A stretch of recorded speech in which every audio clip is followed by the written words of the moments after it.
Hi ಎಲ್ರಿಗೂ ನಮಸ್ಕಾರ, welcome back to my YouTube channel. ಇವತ್ತು ಮಾರ್ನಿಂಗಿಂದ ವೀಡಿಯೋ ಮಾಡ್ತಾಯಿದ್ದೀನಿ. ಬೆಳಗ್ಗೆನೇ ಶೋರೂಮವ್ರು ಬಂದಿದ್ದರು ಕಾರ್ನ ಜನರಲ್ ಚೆಕಪ್ಗೆ ತೊಗೊಂಡೋಗೋಕ್ಕೆ ಅಂತ ಹೇಳ್ಬಿಟ್ಟು. ಅವರೇ ಬಂದು ತೊಗೊಂಡೋಗ್ತಾರೆ ಮತ್ತು ಅವರೇ ತೊಗೊಬಂದು ಕೊಡ್ತಾರೆ. ಅವ್ರು ಲೇಟ್ ಬರೋದು ಅಂತ ಹೇಳ್ಬಿಟ್ಟು ಸುಮ್ಮನೆ ಇದ್ವಿ. ಇನ್ನು ಮನೆ ಹತ್ರ ಬಂದಾಗಲೇ ಕಾಲ್ ಮಾಡಿದ್ರಲ್ಲ, ಇವಾಗ ಕಾರ್ ಒಳಗೆ ಏನೇನು ಇಟ್ಟಿದ್ವಿ ಅದನ್ನೆಲ್ಲ ಎತ್ತಿಟ್ಕೊಳ್ತಾ ಇದ್ದೀವಿ. ಇನ್ನು ಒನ್ ಡೇ ಇವತ್ತು ತೊಗೊಂಡೋಗ್ಬಿಟ್ಟು ನಾಳೆ ಅವರೇ ತೊಗೊಂಬಂದು ಕೊಡ್ತಾರೆ.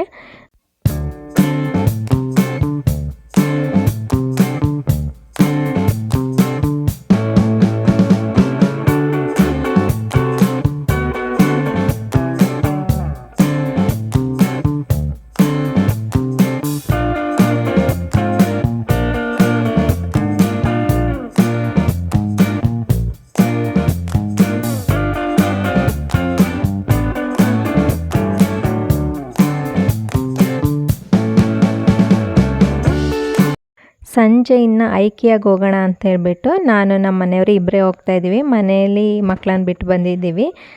ಐಕಿಯಾ ನಾನು ಇದಕ್ಕೆ ಸೆಕೆಂಡ್ನೇ ಟೈಮ್ ಹೋಗ್ತಾ ಇರೋದು. ನಮ್ಮ ಮನೆಯವ್ರು ಫಸ್ಟ್ ಟೈಮ್ ಹೋಗ್ತಾ ಇರೋದು.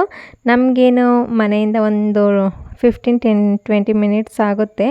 ಆದರೂ ಕೂಡ ಹೋಗಿರೋದು ಒಂದೇ ಸಲ. ಫಸ್ಟ್ ಟೈಮ್ ಹೋದಾಗ ಎಲ್ಲ ಅರ್ಜೆಂಟಲ್ಲಿ ನೋಡ್ಕೊಂಬಂದಿದ್ವಿ. ನಾನು ನನ್ನ ತಂಗಿ ಹೋಗಿದ್ವಿ. ಮಕ್ಕಳನ್ನ ಬಿಟ್ಟು ಬಂದಿದ್ವಲ್ಲ ಅಂತ ಹೇಳ್ಬಿಟ್ಟು ಅರ್ಜೆಂಟಲ್ಲೇ ಹೋಗಿದ್ದು. ಆಮೇಲೆ ಮತ್ತೆ ಇನ್ನು ಹೋಗೋಕ್ಕೆ ಆಗಲಿಲ್ಲ.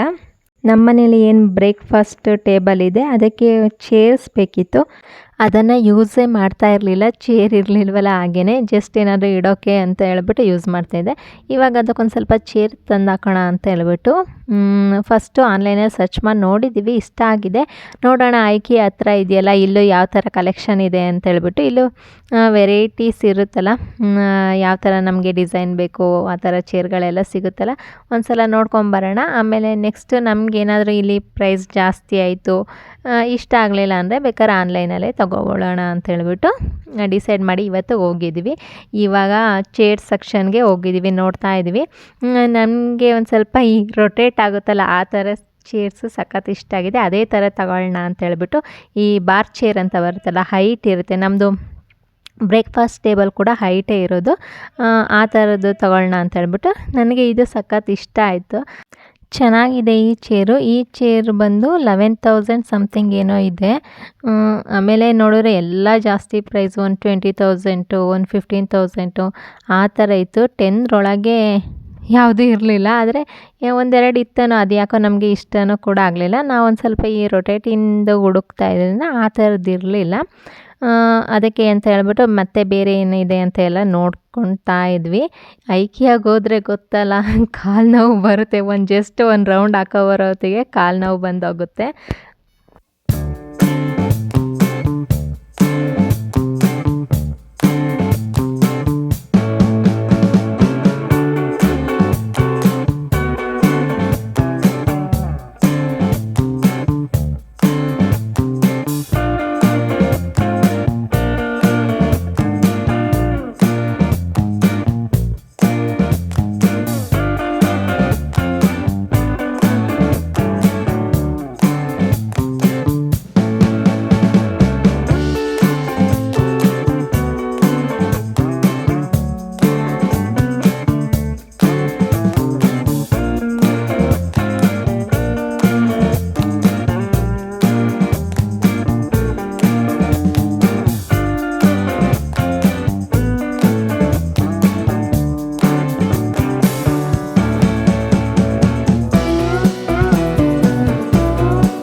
ಇನ್ನು ನೆಕ್ಸ್ಟ್ ಈ ಕಡೆ ಬೆಡ್ ಸೆಕ್ಷನಿಗೆ ಬಂದರೆ ಜಸ್ಟ್ ನನಗೆ ರಿಯಲಾಗಿ ಇದನ್ನು ನೋಡ್ತಾ ಇರ್ಬೇಕಾದ್ರೆ ಯಾವ ಥರ ಫೀಲ್ ಆಗ್ತಿತ್ತು ಅಂದರೆ, ಈ ಹಾಸ್ಪಿಟಲಲ್ಲೆಲ್ಲ ಜನರಲ್ ವಾರ್ಡ್ ಇರುತ್ತಲ್ಲ, ಬೆಡ್ ಮೇಲೆ ಪೇಷಂಟ್ ಮಲ್ಕೊಂಡು ಆ ಕಡೆ ಈ ಕಡೆ ಸೈಡು ಪೇಷಂಟ್ ಕಡೆಯವ್ರು ಕೂತ್ಕೊಂಡಿರ್ತಲ್ಲ, ಅದೇ ಥರ ಫೀಲ್ ಆಗ್ತಾಯಿತ್ತು. ಏನೋ ಹಾಸ್ಪಿಟಲ್ ಒಳಗೆ ಹೋಗ್ತಾ ಇದ್ದೀನೋ ಅನ್ನೋ ಥರ.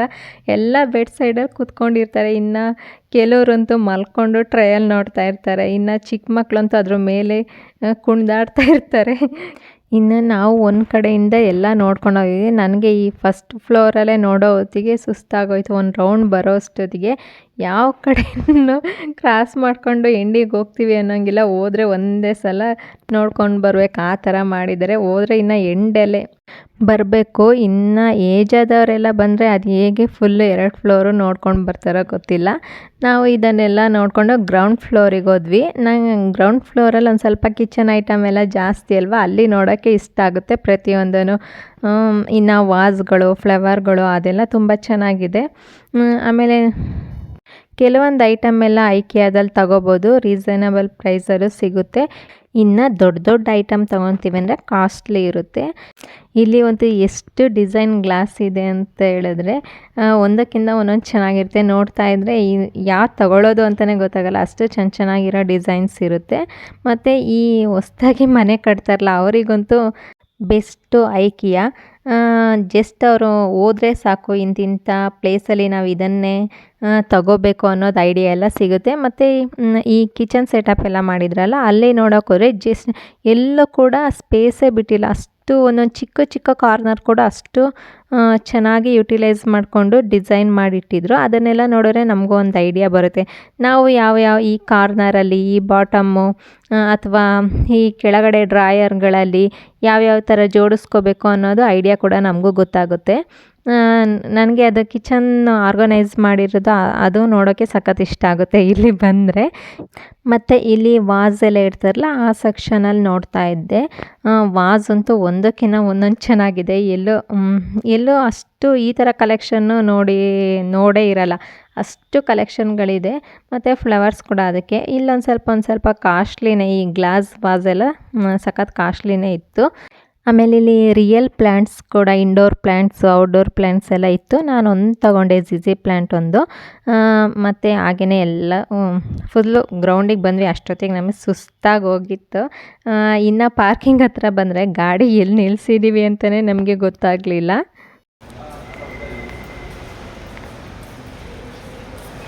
ಪಾರ್ಕಿಂಗ್ ಹುಡುಕೊಂಡು ಹೋಗ್ತಿದ್ದೀವಿ, ಗಾಡಿ ಎಲ್ಲಿ ಪಾರ್ಕ್ ಮಾಡಿದ್ದೀವಿ ಅಂತಲೇ ನೆನಪಿಲ್ಲ. ಅಲ್ಲಿ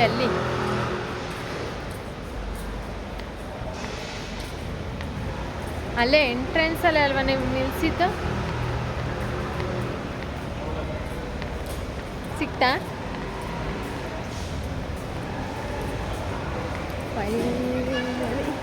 ಇನ್ನೂ ಗಾಡಿ ಸಿಕ್ಕಿಲ್ಲ. ಹಾಂ, ಸಿಕ್ತು. ಇನ್ನು ಅಲ್ಲಿಂದ ಬರೋ ಅಷ್ಟೊತ್ತಿಗೆ ನಾವು 6 o'clock ಹೋಗಿದ್ದೋ, ಮನೆಗೆ ಬರೋತ್ತಿಗೆ 8 o'clock ಹೋಗಿತ್ತು. ಬಂದು ಊಟ ಮಾಡಿ ಮಲ್ಕೊಂಡ್ವಿ. ಇದು ನೆಕ್ಸ್ಟ್ ಡೇ. ನಾಳೆ ಊರಿಗೆ ಹೋಗೋದ್ರಿಂದ ಇವತ್ತೊಂದು ಸ್ಯಾರಿ ಬಾಕ್ಸ್ ಫಾರ್ಡಿಂಗ್ ಮಾಡೋಣ ಅಂತೇಳ್ಬಿಟ್ಟು, ಮದುವೆ ಇತ್ತು ಸಂಡೇ, ಮಾಡಿ ಎತ್ತಿಡ್ಕೊಂಡು ಹೋಗೋಣ ಅಂಥೇಳಿ ಅದನ್ನೇ ನಾನು ಮಾಡ್ಕೊಳ್ತಾ ಇದ್ದೆ. ಈ ಥರ ಬಾಕ್ಸ್ ಫೋಲ್ಡಿಂಗ್ ಮಾಡ್ಕೊಂಡೋದ್ರೆ ಅಂತೂ ಎಷ್ಟು ಈಸಿ ಆಗುತ್ತೆ ಅಂದರೆ, ಜಸ್ಟ್ ಒಂದು ರೇಷ್ಮೆ ಸ್ಯಾರಿ ಆಗಲಿ, ಯಾವ್ದು ಸ್ಯಾರಿನೇ ಆಗಲಿ, ಒಂದು 2 minutesಗೆಲ್ಲ ನಾವು ವೇರ್ ಮಾಡ್ಕೊಳ್ಬೋದು. ನಾನು ಅದಕ್ಕೇ ಇವಾಗಂತೂ ಫಸ್ಟೆಲ್ಲ ಮಾಡ್ಕೊಳ್ತಾ ಇರಲಿಲ್ಲ, ಇವಾಗ ಕಲ್ತಿರೋದ್ರಿಂದ ಮಾಡಿಕೊಂಡು ಎತ್ತಿಟ್ಕೊಂಡು ಹೋಗ್ತೀನಿ. ಜಸ್ಟ್ ಒಂದು 5 minutesಗೆಲ್ಲ ಸ್ಯಾರಿನೇ ವೇರ್ ಮಾಡ್ಕೊಬೋದು. ನಾನು ಇದನ್ನು ಮಾಡ್ತಾ ಇದ್ದೆ.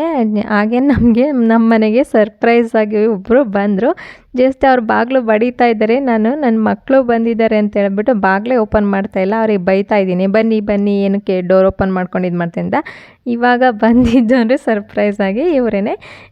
ಇವರು ಬಂದು ನಮ್ಮ ಅತ್ತೆ ಅಣ್ಣನ ಮಗ ಮತ್ತು ಸೊಸೆ. ನಮ್ಮ ಮನೆ ಫುಲ್ಲು ಇಂಟೀರಿಯರ್ ಡಿಸೈನ್ ಎಲ್ಲ ಮಾಡಿಕೊಟ್ಟಿದ್ದು ಇವರೇನೆ. ಇವ್ರದ್ದೇ ಪ್ಲ್ಯಾನಿಂಗು. ಈ ಮನೆ ಆಗಲಿ ಅಥವಾ ಊರಲ್ಲಿ ಕಟ್ಟಿರೋ ಮನೆ ಅಂತೂ ಫುಲ್ಲು ಇವ್ರದ್ದೇ. ಹಂಗನೇ ನಮ್ಮ ಬಜೆಟ್ಟಿಗೆ ಹೇಗೆ ಬೇಕು ಅಂತ ಹೇಳ್ಬಿಟ್ಟು ಆ ಥರ ಮಾಡಿಕೊಟ್ಟಿದ್ರು. ಆದರೆ ಗೃಹ ಪ್ರವೇಶಕ್ಕೆ ಮಾತ್ರ ಇವರು ಬರೋಕ್ಕಾಗಲಿಲ್ಲ.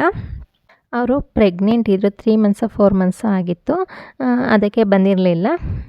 ಇವಾಗ ಸರ್ಪ್ರೈಸಾಗಿ ಬಂದಿದ್ದಾರೆ. ಫಸ್ಟ್ ಟೈಮ್ ನಮ್ಮ ಮನೆಗೆ, ಈ ಮನೆಗೆ ಬರ್ತಾ ಇರೋದು. ನಾಳೆ ಮದುವೆ ಇದೆ ಅಂತ ಹೇಳಿದ್ನಲ್ಲ, ಅಲ್ಲಿಗೆ ಮೆಹಂದಿ ಶಾಸ್ತ್ರಕ್ಕೆ ಅಂತ ಹೇಳ್ಬಿಟ್ಟು, ಹಳದಿ ಶಾಸ್ತ್ರಕ್ಕೆ ಅಂತೇಳಿ ಹೋಗಿದ್ರಂತೆ.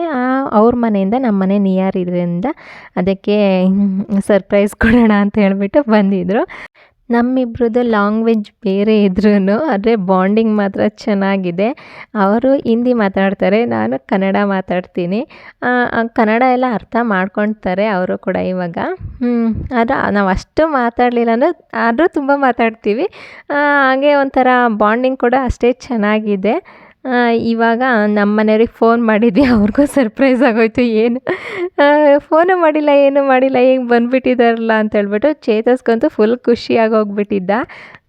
ಇನ್ನು ಸಂಜೆ ಟೈಮ್ ಅಲ್ವಾ, ಟೀ ಮಾಡೋಣ ಅಂದ್ಕೊಂಡೆ. ಟೀ ಬೇಡ, ಅದಕ್ಕೆ ಕಾಫಿ ಜ್ಯೂಸ್ ಮಾಡಿಕೊಡಿ ಅಂದರು. ಅದಕ್ಕೇ ಟೀ ಸ್ಕಿಪ್ ಮಾಡಿಬಿಟ್ಟು ಜ್ಯೂಸ್ ಮಾಡಿ ಹಾಗೆ ಪಾಪ್ಕಾರ್ನ್ ಮಾಡಿದೆ, ಪಾಪ್ಕಾರ್ನ್ ಕೊಟ್ಟೆ.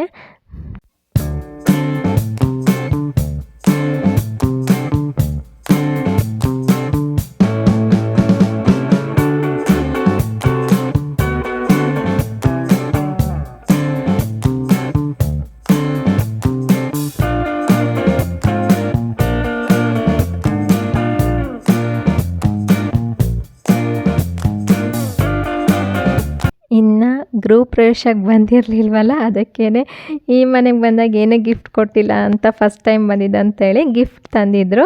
ಅವರು ನನಗೆ ಯೂಸ್ ಆಗೋ ಅಂಥದ್ದೇ ತಂದಿದ್ದಾರೆ. ಹಿಂಗೆ ಅವರು ಯೂಟ್ಯೂಬರ್ ಆಗಿರೋದ್ರಿಂದ ಗೊತ್ತಿರುತ್ತೆ ಯಾರಿಗೆ ಏನು ಕೊಟ್ಟರೆ ಯೂಸ್ ಆಗುತ್ತೆ ಅಂತ ಹೇಳ್ಬಿಟ್ಟು. ನಾನು ಜಾಸ್ತಿ ಒಂದು ಸ್ವಲ್ಪ ಕುಕ್ಕಿಂಗ್ ವಿಡಿಯೋ ಜಾಸ್ತಿ ಮಾಡೋದ್ರಿಂದ ಅದಕ್ಕೆ ನಿಮಗೆ ಇದು ಯೂಸ್ ಆಗುತ್ತೆ ಅಂತ ಹೇಳ್ಬಿಟ್ಟು ಇದನ್ನು ಕೊಟ್ಟಿದ್ದರು.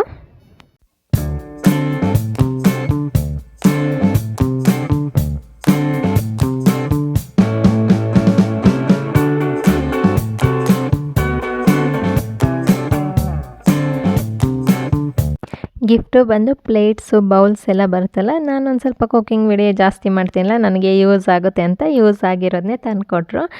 ಟ್ಯಾಂಕ್ಸ್. ಮತ್ತು ನೆಕ್ಸ್ಟು ಇನ್ನು ಅವರು ಊಟ ಏನು ಮಾಡಲ್ಲ ಅಂತ ಇದ್ದರು, ಅದಕ್ಕೆ ಒಂದು ಸ್ವಲ್ಪ ಸ್ನ್ಯಾಕ್ಸ್ ಎಲ್ಲ ತರಿಸಿದೆ, ಪಪ್ಸ್ ಮತ್ತು ಬಿಸ್ಕೆಟ್ಸ್ ಎಲ್ಲ, ಅದನ್ನೇ ಇವಾಗ ಕೊಡ್ತಾಯಿದ್ದೀನಿ. ನನಗೆ ಈ ಥರ ವೀಡಿಯೋ ಮಾಡೋದ್ರಲ್ಲಿ ಒಂದು ಸ್ವಲ್ಪ ಜಾಸ್ತಿ ಹೆಲ್ಪ್ ಮಾಡ್ತಾರೆ. ಹಂಗಂದರೆ ನಾವು ಇವಾಗ ಫ್ಯಾಮಿಲಿ ಫಂಕ್ಷನ್ ಆದರೆ ಒಂದೇ ಹತ್ರ ಇರ್ತೀವಿ, ಒಂದೇ ವೀಡಿಯೋಗಳನ್ನ ಮಾಡ್ಕೊತೀವಲ್ಲ. ನಾನು ಕೆಲವೊಂದು ಸಲ ಸುಮ್ಮನೆ ಇದ್ದಾಗಲೂ ಅಷ್ಟೇ, ರೀಸೆಂಟಾಗಿ ಇವಾಗ ಏನಾದರೂ ಫ್ಯಾಮಿಲಿ ಫಂಕ್ಷನ್ ಬಂದಾಗ ಒಂದೇ ವೀಡಿಯೋಗಳನ್ನ ಮಾಡ್ಕೊತೀವಿ. ಕೆಲವೊಂದು ಸಲ ನಾನು ಸುಮ್ಮನೆ ಇದ್ರೂ ವೀಡಿಯೋ ಮಾಡ್ಕೊಳ್ಳಿ ಅಂತ ಕೆಲವೊಂದು ಸಲ ನಾನು ಮೊಬೈಲ್ ತೆಗ್ದು ಅವರೇ ಮಾಡಿಕೊಡೋರು, ಇಲ್ಲಾಂದರೆ ಅವ್ರ ಮೊಬೈಲಲ್ಲಿ ನನಗೂ ಒಂದು ವೀಡಿಯೋ ಮಾಡಿ ಮತ್ತೆ ಕಳಿಸೋರು. ಆ ಥರ ಎಲ್ಲ ಜಾಸ್ತಿ ಹೆಲ್ಪ್ ಮಾಡ್ತಾರೆ. ಕೇಳ್ತಾ ಇರ್ತಾರೆ, ವೀಡಿಯೋ ಮಾಡಿದ್ರಾ, ವೀಡಿಯೋ ಹಾಕಿಲ್ವಾ, ಆ ಥರ ಎಲ್ಲ ಕೇಳ್ತಾ ಇರ್ತಾರೆ. ಹಾಗೇ ಸ್ನ್ಯಾಕ್ಸ್ ಎಲ್ಲ ತಿಂದು ಒಂದು ಸ್ವಲ್ಪ ಹೊತ್ತು ಮನೇಲೇ ಟೈಮ್ ಸ್ಪೆಂಡ್ ಮಾಡಿದ್ವಿ. ಅವರು ಇನ್ನು ಟೈಮ್ ಆಗಿತ್ತು ಹೊರಡ್ತೀವಿ ಅಂತ ಹೇಳ್ಬಿಟ್ಟು. ಇನ್ನು ನಾನ್ ವೆಜ್, ನಮ್ಮ ಮನೆಯವ್ರು ನಾನ್ ವೆಜ್ ಮಾಡೋಣ ಅಂದ್ರೆ ಅವರು ಇಲ್ಲ ನಾನ್ ವೆಜ್ ತಿನ್ನಲ್ಲ ಅಂತ ಹೇಳ್ಬಿಟ್ಟು ಹೋಗ್ತೀವಿ, ಊಟ ಏನು ಮಾಡೋ ಆಗಿಲ್ಲ ಅಂದರು. ಅದಕ್ಕೆ ಇವಾಗ ಪಾಪು ಅಂತೂ ನಮ್ಮ ಮನೆಗೆ ಬಂದಾಗ ಮಲಗಿದ್ದು, ಹೋಗೋ ತನಕ ಎದೊಳ್ಳೇ ಇಲ್ಲ. ಅಲ್ಲಿ ಫಂಕ್ಷನ್ ಎಲ್ಲ ಅಟೆಂಡ್ ಮಾಡಿ ಬಂದಿರಲ್ಲ, ಫುಲ್ಲು ಸುಸ್ತಾಗಿ ಹೋಗ್ಬಿಟ್ಟಿತ್ತು ಅನಿಸುತ್ತೆ, ಆರಾಮಾಗಿ ಮಲ್ಕೊಂಡಿತ್ತು. ಇನ್ನು ಅವ್ರನ್ನ ಕಳ್ಸೋಣ ಅಂತ ಹೇಳ್ಬಿಟ್ಟು ನಾವು ಕೆಳಗೆ ಹೋಗಿ ಅವ್ರನ್ನ ಕಳಿಸಿ ಮನೆಗೆ ಬಂದ್ವಿ. ಈ ಥರ ಸರ್ಪ್ರೈಸಾಗಿ ಬಂದರೆ ಖುಷಿಯಾಗುತ್ತೆ. ನೆಕ್ಸ್ಟ್ ಡೇ ನಾನು ಫಸ್ಟ್ ಸ್ಟಾರ್ಟಿಂಗ್ ವೀಡಿಯೋದಲ್ಲಿ ಹೇಳಿದ್ನಲ್ಲ, ಚೇರ್ ತೊಗೊಳಕ್ಕೆ ಅಂತ ಹೇಳ್ಬಿಟ್ಟು ಐಕಿಯಾದಲ್ಲಿ ಹೋಗಿದ್ವಿ ಅಂತ. ಐಕಿಯಾದಲ್ಲಿ ತೊಗೊಳ್ಳಿಲ್ಲ, ಅಲ್ಲಿ ಜಸ್ಟ್ ಐಕಿಯಾದಲ್ಲಿ ಒಂದು ಜಿಜಿ ಪ್ಲ್ಯಾಂಟು ಒಂದು 2-3 ಐಟಮ್ ತೊಗೊಂಡು ಬಂದೆ ಅಷ್ಟೇ. ಇವತ್ತು ಅದು ಬಂದಾದಮೇಲೆ ಫ್ಲಿಪ್ಕಾರ್ಟಲ್ಲಿ ಫಸ್ಟು 1-2 ಚೇರ್ ಬುಕ್ ಮಾಡಿದ್ವಿ. ನೋಡೋಣ ಚೆನ್ನಾಗಿದ್ರೆ ಬೇಕಿದ್ರೆ ಇನ್ನೆರಡು ಚೇರ್ ಬುಕ್ ಮಾಡೋಕ್ಕಾಗುತ್ತೆ ಅಂತ ಹೇಳ್ಬಿಟ್ಟು ಬಂದಿತ್ತು. ನನಗೆ ಬೆಳಗ್ಗೆನೇ ಬಂದಿತ್ತು, ನನಗೆ ಕ್ಯೂರಿಯಾಸಿಟಿ ತಡೆಯೋಕ್ಕಾಗಲಿಲ್ಲ. 2 ಚೇರ್ ಬಂದಿತ್ತಲ್ವ, ಒಂದು ಓಪನ್ ಮಾಡಿ ನೋಡಿ ಎಲ್ಲ ಸೆಟ್ ಮಾಡೋಕ್ಕಾಗುತ್ತಾ. ಈ ಥರ ಸಪ್ರೇಟ್ ಕೊಟ್ಟಿರ್ತಾರೆ, ನಾವು ಅದನ್ನು ಸರಿ ಮಾಡ್ಕೊಬೇಕು. ನಾನು ಮಧ್ಯಾಹ್ನನೇ ಬಂದ ತಕ್ಷಣವೇ ಎಲ್ಲ ಓಪನ್ ಮಾಡಿ ಒಂದು ಬಾಕ್ಸಿಂದು ಎಲ್ಲ ಫಿಟ್ ಮಾಡೋಣ ಅಂತ ಹೇಳ್ಬಿಟ್ಟು ಅದು ಸ್ಕ್ರೂ ಬಿಚ್ಚಿಬಿಟ್ಟು ಇದನ್ನೆಲ್ಲ ಅಟ್ಯಾಚ್ ಮಾಡಿ ಸ್ಕ್ರೂ ಎಲ್ಲ ಹಾಕೋದಿತ್ತು. ಇಷ್ಟು ಮಾಡಿದೆ. ನಂಗೆ ಆಮೇಲೆ ಹಾಕೋಕ್ಕೆ ಬರಲಿಲ್ಲ. ಈ ಚೇರನ್ನು ಫಿಟ್ ಮಾಡೋಕ್ಕೆ ನಂಗೆ ಆಗಲಿಲ್ಲ. ಅದಕ್ಕೆ ಒಂದನ್ನು ಮಾತ್ರ ಹಂಗೆ ಇಟ್ಟಿದ್ದೆ. ನಮ್ಮ ಮನೆಯವ್ರು ಬಂದು ನೋಡಿದ ತಕ್ಷಣ ಎಲ್ಲ ಟ್ರೈ ಮಾಡಿ ನೋಡ್ಬಿಟ್ಟು ಆಮೇಲೆ ಇಟ್ಟಿದ್ಯಾ ಹಾಕೋಕ್ಕಾಗ್ದಲೆ ಅಂತ ಹೇಳ್ಬಿಟ್ಟು.